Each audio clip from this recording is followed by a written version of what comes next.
So hello, आगे start करते हैं। उसके बाद में नेक्स्ट है प्योर एल सर्किट, यानी ऐसा सर्किट जिसके अंदर सिर्फ एक प्रेरक कुंडली बोल दो या क्या बोलते हैं उसको, प्रेरक तो बोल दो या परिनालिका या कुंडली वो लगी हुई हो। ठीक है, तो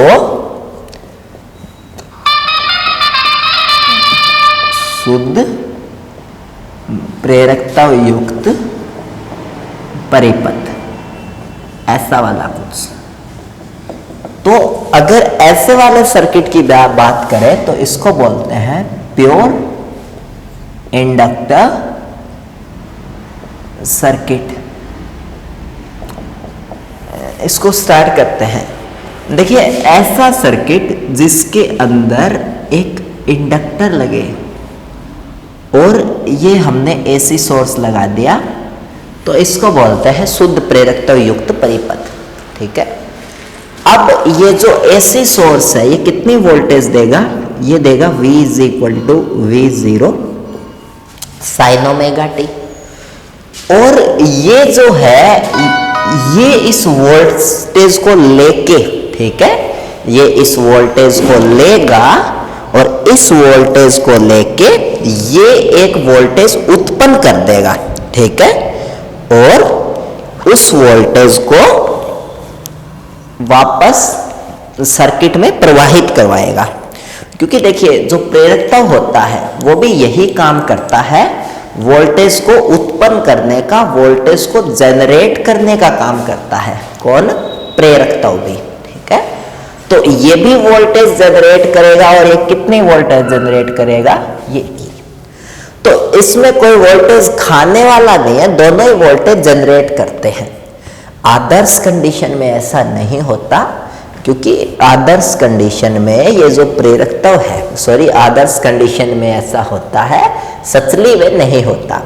इसलिए नहीं होता सच्ची में, क्योंकि सच्ची में ये जो प्रेरकता बनता है तारों से, उन तारों का कुछ प्रतिरोध होता है और वो खाते हैं करंट। बट यहाँ हम ये मान रहे हैं कि ये प्रेरकता है, इसमें प्रेरकता में लगे तारों का कोई प्रतिरोध नहीं है। ठीक है, ये बस प्रेरकता है जो धारा को क्या कर रहा है? उत्पन्न कर रहा है। और ये भी धारा को उत्पन्न कर रहा है और ये तो धारा सर्किट को दे ही रहा है।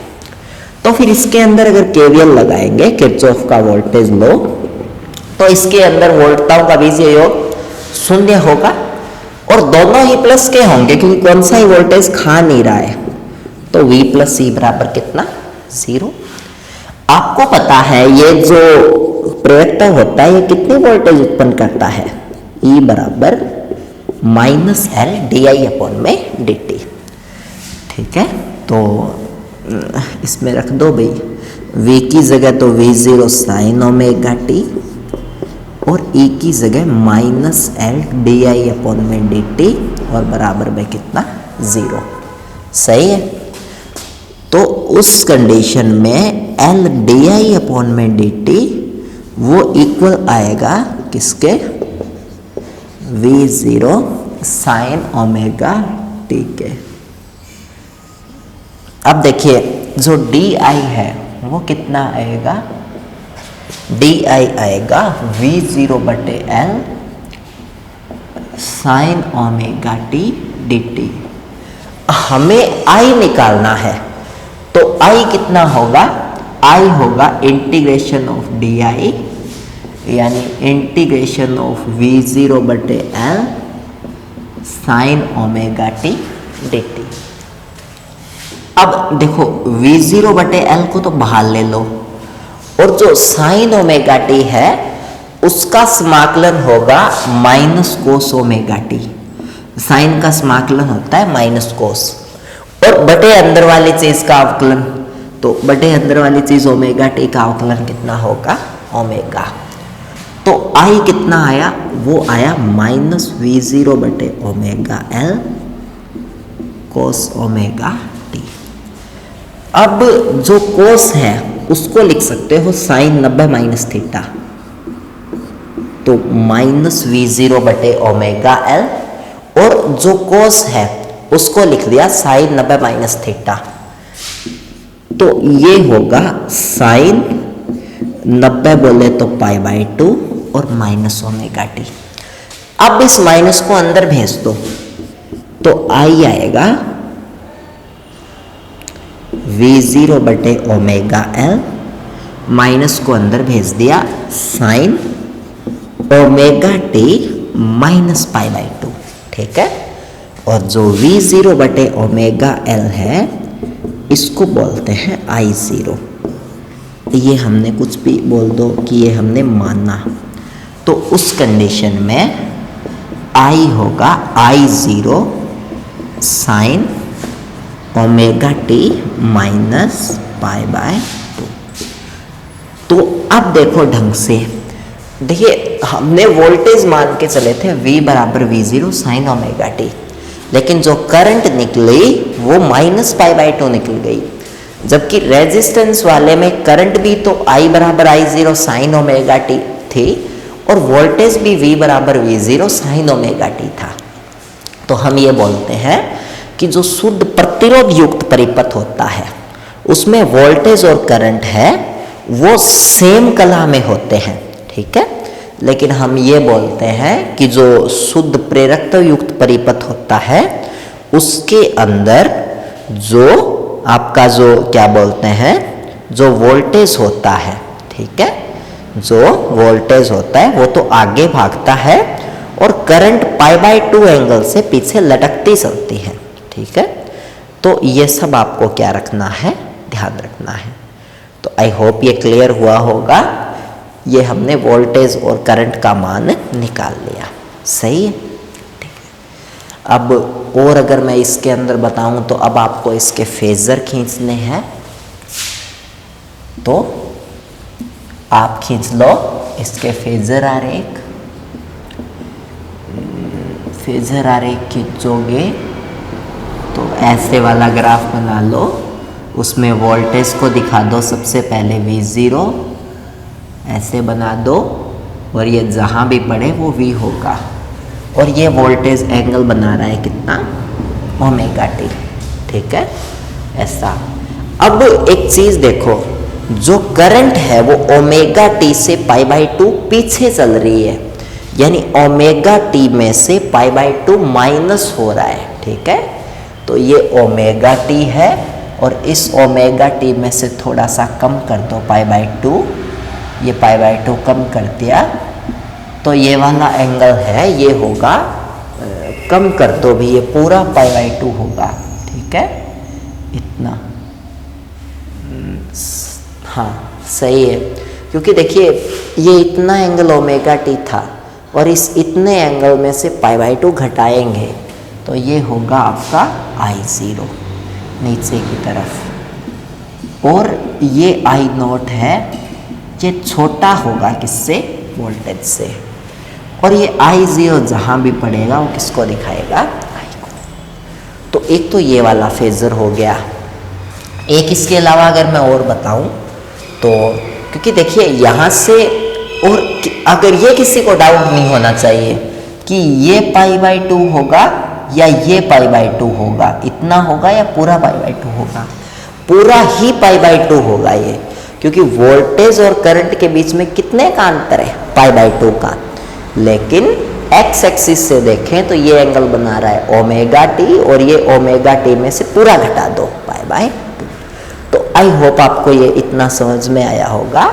ये पहला फेजर डायग्राम है, उसके बाद में आगे दूसरा और भी बनाते हैं सीधे वाला। तो सीधे वाला बनाओगे ऐसे वाला, तो उसमें ये है वोल्टेज V0 और ये जहाँ भी स्ट्राइक करे ये V होगा और ये एंगल है ओमेगा टी, इसमें से π/2 कम कर दो, नीचे कर दो, तो ये है I0 और ये जहाँ भी स्ट्राइक करे वहाँ होगा I। सीधा करना है, छोटा कर दो, ये होगा I, ठीक है। तो ये फेजर डायग्राम था किसका, शुद्ध प्रेरकत्व युक्त परिपथ का। और अगर बनाना है तो ऐसे बना दो कि ये वोल्टेज और करंट इससे π/2 लटकती हुई चल रही है, तो ये π/2 और इधर करंट। अच्छा एक चीज़ और बताऊँ, चलो छोड़ो, बाद में बताऊंगा कभी। तो ये सब था शुद्ध प्रेरकता युक्त परिपथ के बारे में, ठीक है। तो इतना सब कुछ है, ये आपको पता होना चाहिए। आई होप ये आपको क्लियर हुआ होगा, ठीक है।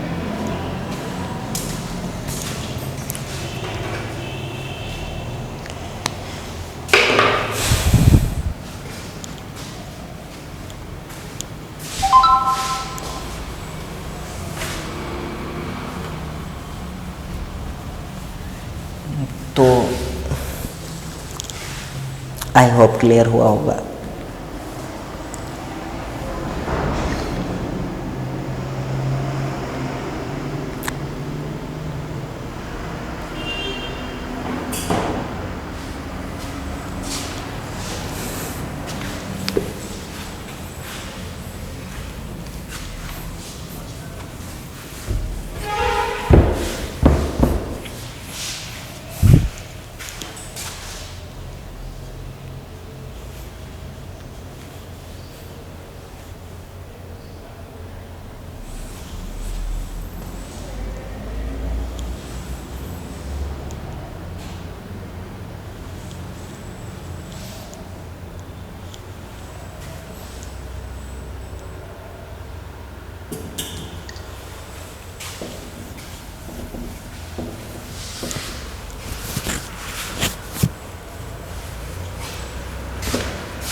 नेक्स्ट अगर देखते हैं उसके बाद, नेक्स्ट सही दिख तो रहा है ना, ठीक है। अगर नेक्स्ट उसके बाद देखते हैं तो अब है जो प्योर एल सर्किट है में औसत शक्ति ये निकालना है, ठीक है। तो कैसे निकालेंगे? देखिए, पावर होती है voltage into current, V into में I। V का अगर मैं बताऊं तो जो V है वो होता है V0 साइन ओमेगा टी, लेकिन I बराबर निकला था -I0 कोस ओमेगा टी। ध्यान से देख लेना, फिर हमने इस कोस को 90 माइनस लिखा था, फिर इस माइनस को अंदर भेजा था, बट निकला यही था। तो यहां से P आएगा -V0 I0 sign omega T कोस ओमेगा टी, ठीक है। 2 से डिवाइड कर दो, 2 से मल्टीप्लाई कर दो,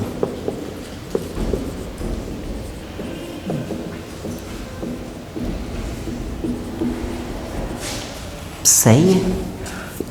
तो ये आया -V0 I0 बटे 2, और ये साइन 2 थीटा का फॉर्मूला है 2 ओमेगा टी। अब हमें निकालनी है एक चक्कर में औसत शक्ति,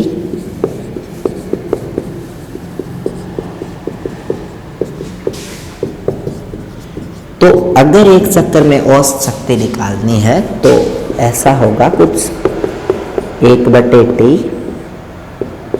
0 से t और इंटीग्रेशन p dt, ठीक है। तो ये आएगा 1/t 0 से t, p की जगह वैल्यू रखते हैं -V0 I0 बटे 2 साइन 2 ओमेगा टी dt, है ना। अब देखो -V0 I0 बटे 2 को बाहर ले आओ, -V0 I0 बटे 2 और t भी है बाहर ले आओ, अंदर बचेगा 0 से t sine 2 omega t dt, ऐसा कुछ अंदर बचेगा, ठीक है। और अब अगर मैं आपको बताऊं तो 0 से t साइन कुछ भी, साइन या कोस उसका 0 होता है, और अगर इनकी स्क्वायर हो तो उसका t/2 होता है, तो इसका 0 हो जाएगा और आंसर आएगा 0।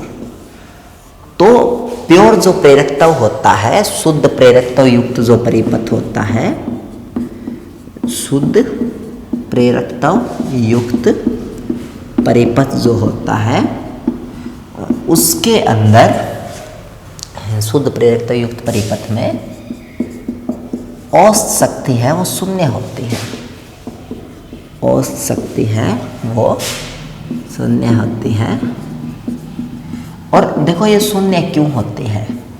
क्योंकि पहले आधे चक्र में जो ये आपका जो प्रेरकत्व है ये चुंबकित होता है, ठीक है, मतलब ये चुंबक बनना स्टार्ट होता है, ठीक है।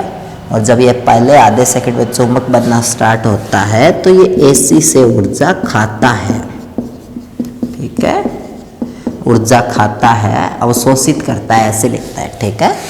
और फिर अगले आधे चक्कर में, अगले हाफ साइकिल में उसी ऊर्जा को वापस छोड़ देता है। को किसके रूप में छोड़ देता है? उष्मा के रूप में वापस उत्सर्जित कर देता है, ठीक है। उष्मा के रूप में वापस उत्सर्जित कर देता है। सो एवरेज पावर क्या निकल के आती है? एवरेज पावर है वो 0 निकल के आती है। तो ये सब था किसके बारे में? ये सब था प्योर एल सर्किट में औसत शक्ति के बारे में। तो आई होप आपको ये समझ आया होगा, ठीक है। इरेज करते हैं इसको और फिर वो कर्व, वो मतलब जो होता है ना तरंग वाला कर्व, वो बनाते हैं वोल्टेज का, करंट का और पावर का, ठीक है। तो करते हैं।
सो उसके बाद आगे स्टार्ट करते हैं, ठीक है। अब फेजर बनाते हैं वो जिसके बारे में बात कर रहा हूँ। देखो समीकरण लिख लेता हूँ पहले। V बराबर V0 sine omega T, I बराबर I0 sign omega T minus pi by 2 और पावर है वो आई थी माइनस V0 I0 बटे 2 और साइन 2 ओमेगा टी, ये पावर आई थी। तो अगर इसका कर्व बनाना है तो कुछ ऐसा बनेगा।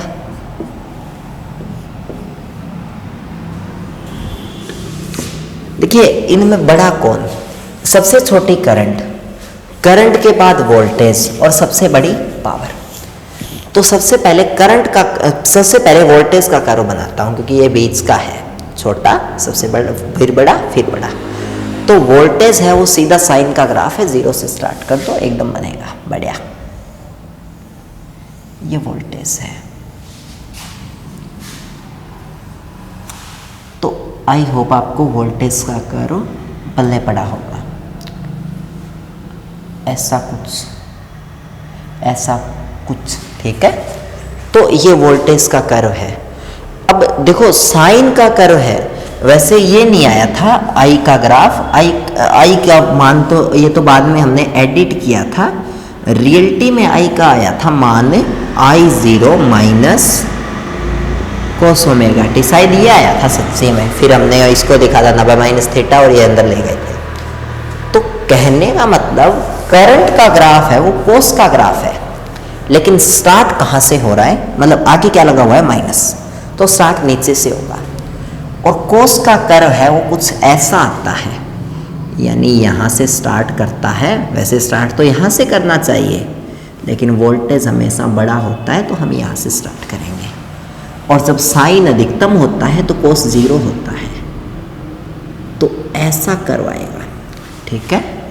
और जब साइन 0 होता है तो उस टाइम में कोस अधिकतम होता है, तो कुछ ऐसा कर्व आएगा, ठीक है।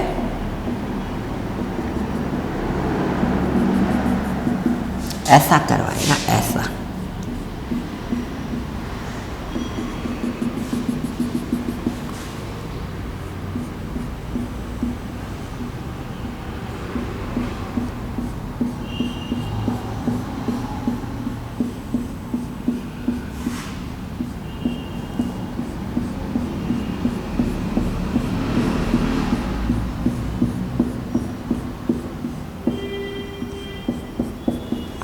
तो ऐसा करवाएगा, और ये करवाएगा किसका, करंट का, I0 माइनस I0, तो ऐसा कुछ, ठीक है।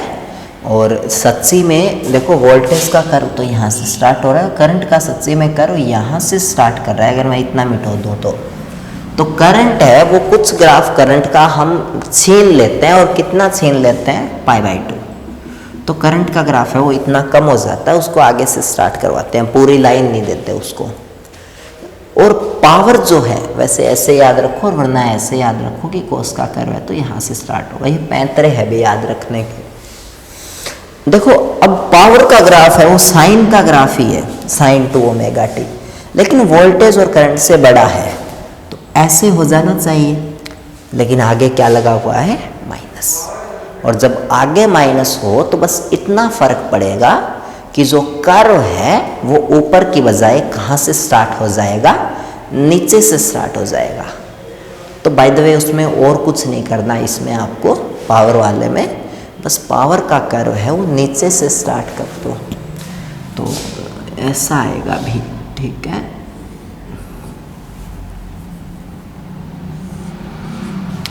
ऐसा आएगा,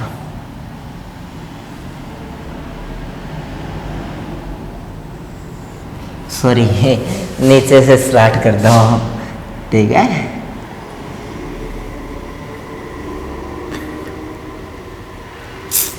हाँ ऐसे आएगा।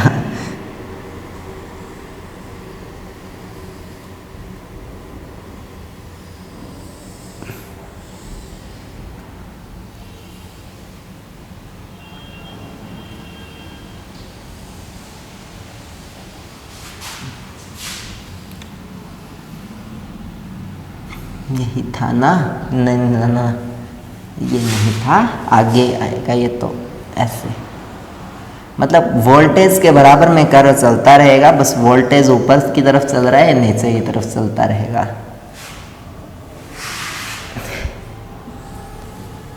ऐसे नहीं, ये ऐसे नहीं, कहाँ पे मिस्टेक कर दी मैंने, हाँ ऐसे, और फिर ऐसे, ठीक है। तो ये जो कर्व है ये पावर का आएगा। देखो वोल्टेज का ऊपर से ऐसे चल रहा है, तो इसका नीचे से ऐसे बड़ा चलता रहेगा। और ये वाला कर्व, ये वोल्टेज का है, ये वाला वोल्टेज का है, ये वाला किसका है, ये वाला करंट का है, और ये वाला पावर का है। तो ये हमने बनाया क्या, फेजर डायग्राम, अलग अलग सब चीज़ों के लिए। तो आई होप आपको ये फेजर डायग्राम है ये समझ में आया होगा। इसको बोलते हैं कंबाइंड फेजर, ठीक है। इसको कंबाइंड फेजर बोलते हैं, संयुक्त फेजर, किस किस का, वोल्टता का, धारा का और शक्ति का। तो ऐसे आपको ये वाला फेजर है ये करना है। अब ये इतना तो हो गया, ठीक है।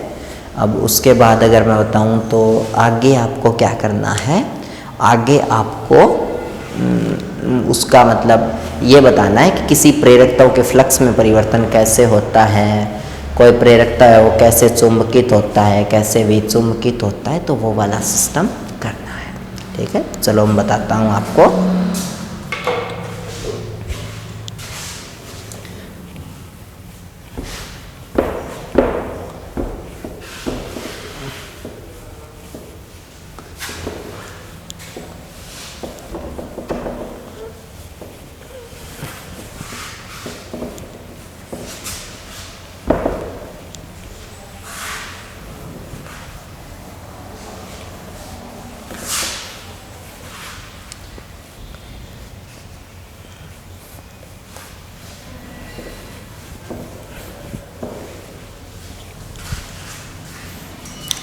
सो उसके बाद आपका जो नेक्स्ट टॉपिक है वो है